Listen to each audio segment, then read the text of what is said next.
menjadi bekal untuk semuanya. Pak, tadi kan di momen terakhir ada kemesraan yang ditunjukkan kepada anak muda antara Pak Anies dan Pak Ganjar. Ada yang ingin disampaikan melalui hal tersebut, Pak?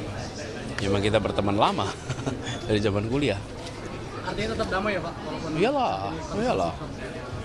Kan tadi kan Pak Prabowo, Pak Ganjar kompak, sekarang Pak Anies dengan Pak Ganjar kompak. Ini ada pesan apa ya kepada anak muda untuk ke depan gitu, Pak?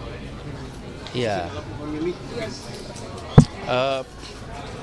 Kan saya sering sampaikan, sebenarnya mengulang, saya udah berkali-kali bilang, yang namanya lawan debat itu teman berpikir, lawan volley itu teman olahraga, lawan dalam kompetisi politik pemilu adalah teman dalam demokrasi.